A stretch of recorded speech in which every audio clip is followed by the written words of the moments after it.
Hi everyone, Helen Blunden here. Hope you're happy, healthy and well.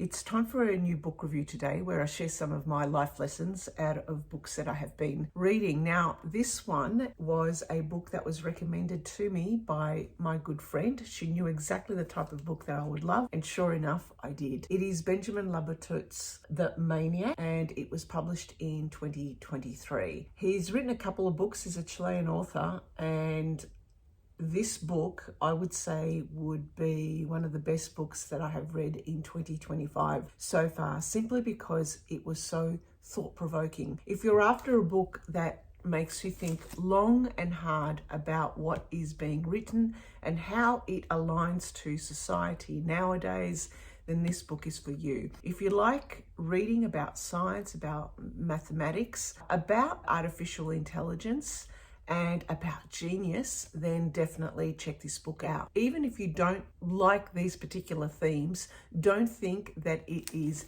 heavy into the mathematical focus. In actual fact, it gives you the rundown or the background of these mathematicians who are highly intelligent, geniuses, and how somehow their super rationality gets lost in a world of contradictions where they create some horrific and terrible machines that could destroy society.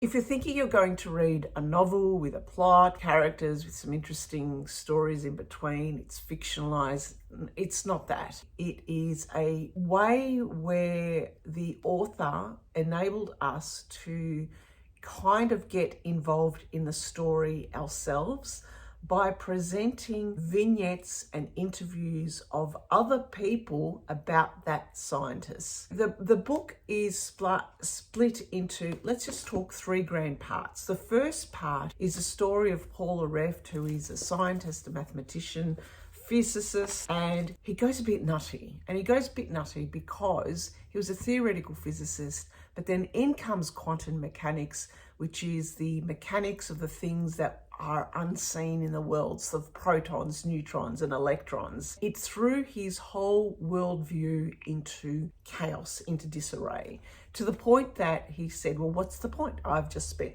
my entire years of professional life doing one thing, and now in comes something else, and it destroys it. To the point then he goes crazy and he commits suicide. So that's the first part, and automatically that sets the scene about the underlying theme of what we're going to get in The Maniac, and it's such a good title for this book. The second part of the book talks about how a particular scientist by the name of Johannes von Neumann, who was also a mathematician, and he was such a genius that he was involved in the Manhattan Project, and he was part of a team of scientists who went over to the US during World War II to create the atomic bomb. Now, there's a lot more story in there, and I'm simplifying it greatly. But this second part of the book was all different interviews of his wife, his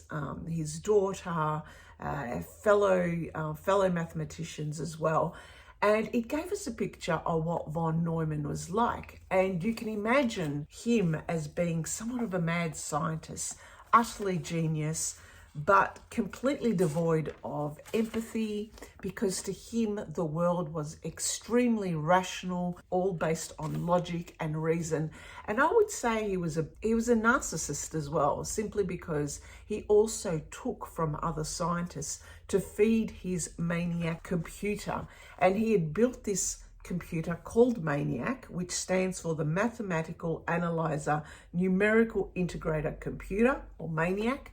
But I do love what the author did here was blend who exactly is the maniac, the human behind these machines or the machines themselves. So the second part I found intensely interesting because it put in my mind what von Neumann was like and how blinkered he was and focused he was on this idea of creating the bigger bomb, the better bomb, the worst bomb, the bomb that would create destruction in the world.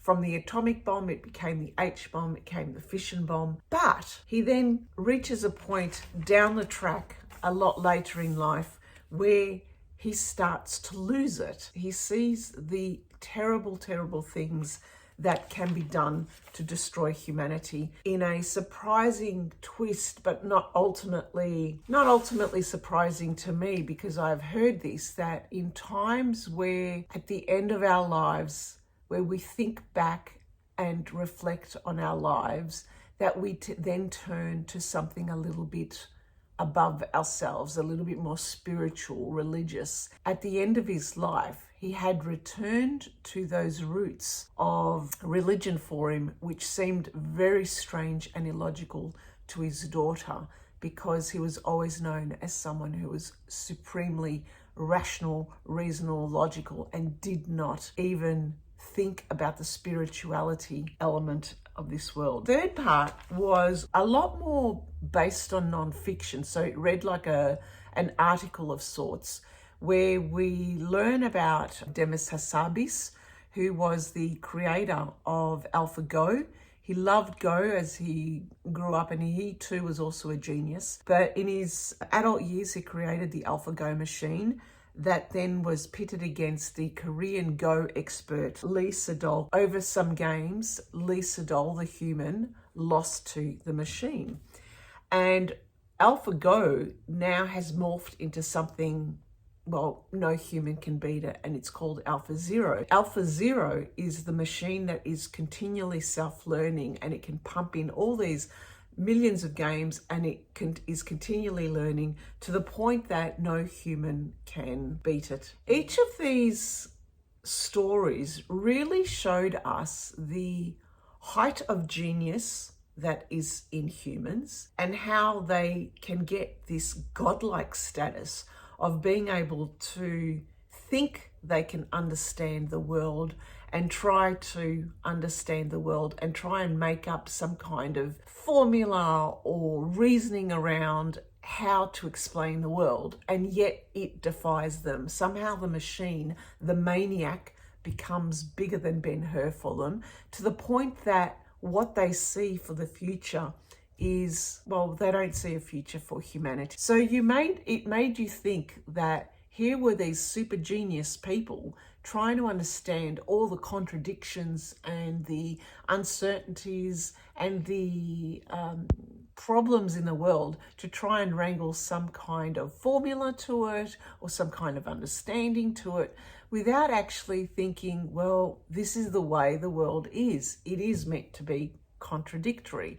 Don't try and put a number on it. Don't try to make it into a formula. Don't try to understand it. So I had to smile at von Neumann's wife, Nellie, who said that artists had already embraced the chaos and the abstractions, and that the rediscovery of the irrational was the driving force behind all of the vanguard movements. Modern art recognized no laws, no method, no truth. It was just a rush of madness that would not stop for everyone, but drive us to the ends of the earth. So I found that interesting, to have this dichotomy view of a very highly reasonable, rational view of her husband, and then her view, which was a lot more relaxed in some way. While reading this book, I not only got frustrated at these scientists saying, why do you need to delve in? Why do you need to understand it to the point that you want to understand it,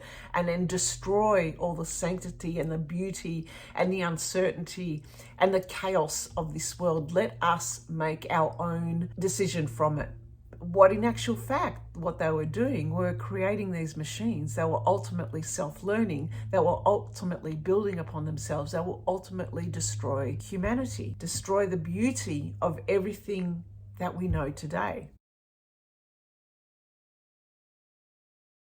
I just got the feeling that we are at that point now where I think we don't accept the uncertainty anymore. We're already in a rush towards it. We don't know what is happening. When we have artificial intelligence in every single thing of the programs that we use, in the phones that we use, artificially intelligent machines, are beating humans in things like Go or chess or any game, what's the next step? How do we work with these machines? How do we live side by side with them? How do we also deal with the fact that because we don't understand them and because they are getting a life of their own, what does that mean for us? Does that mean we return to spirituality? We return to some faith? How do we derive hope in this world if we have this scary thing to see that might be the future? The other life lesson I thought to myself is, do all current AI developers treat life as a game? Seriously, that was the question.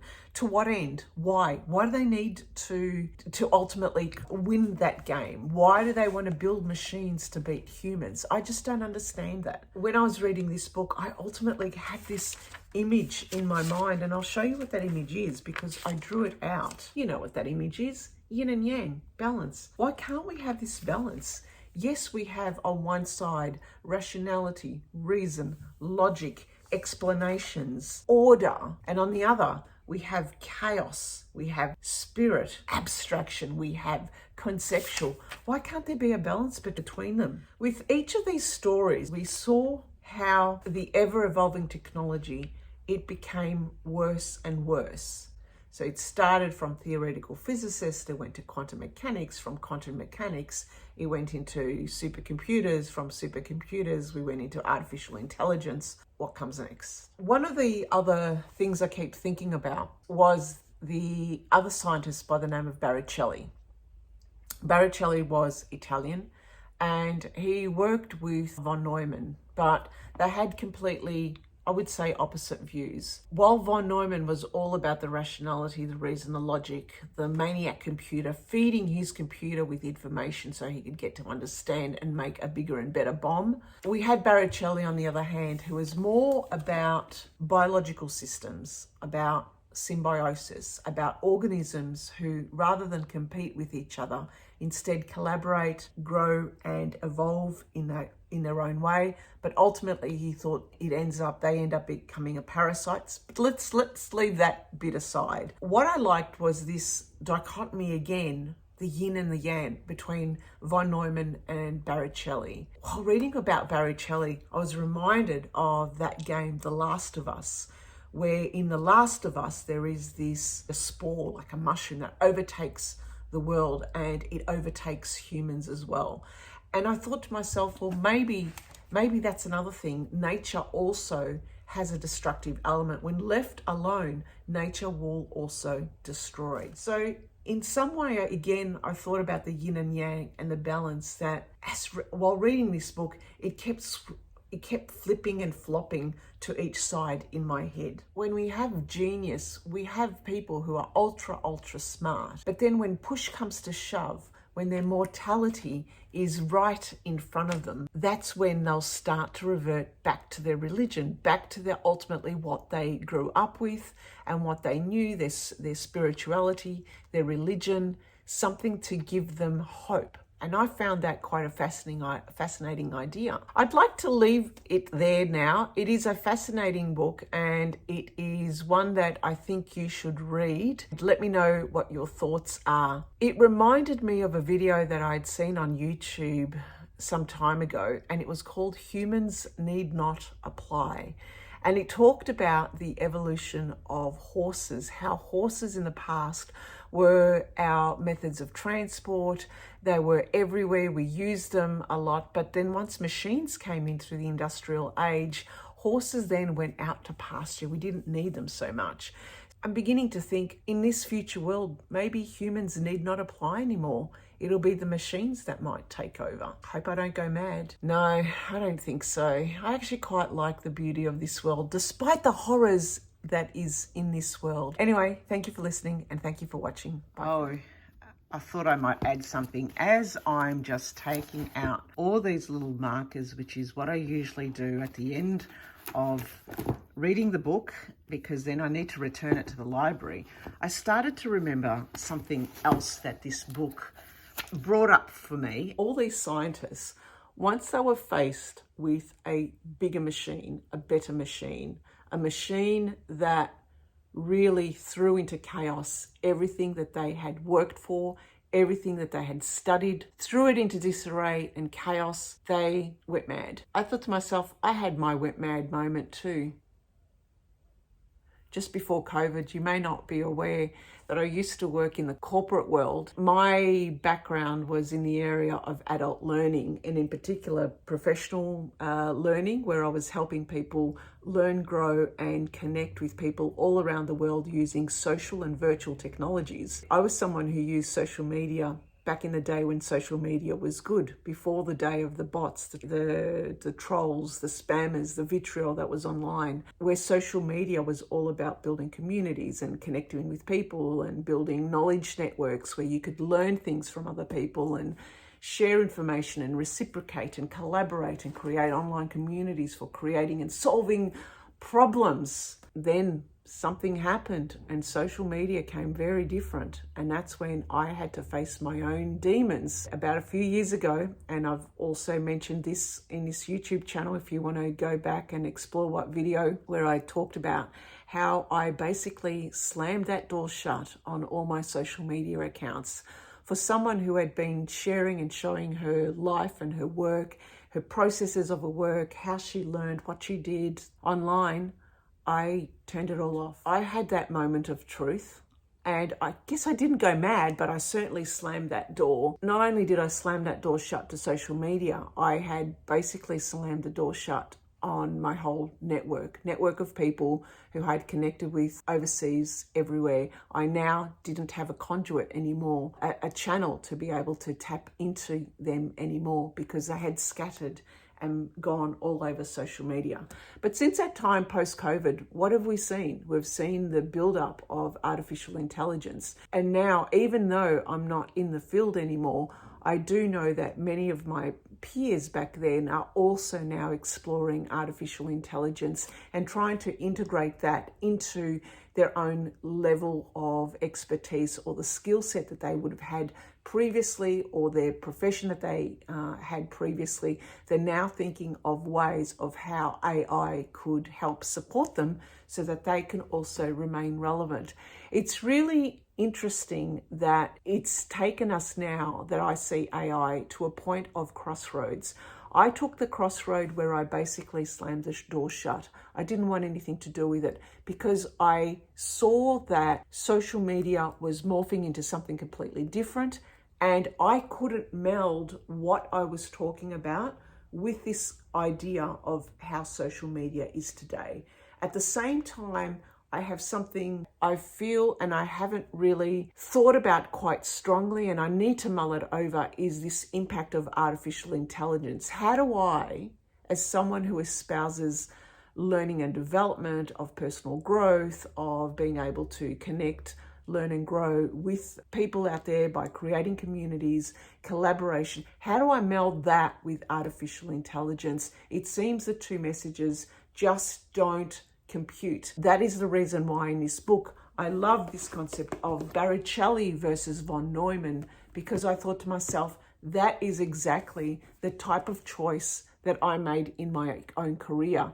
I was of the Baricelli mindset around cooperation and evolution and natural and nature and chaos and the messiness. On the other side is AI, which seems to be the path that we are taking. And those two parts did not gel with me, and I just didn't feel anymore I had it in me to start a new career in AI or to think of ways to try and blend the two. So I retired.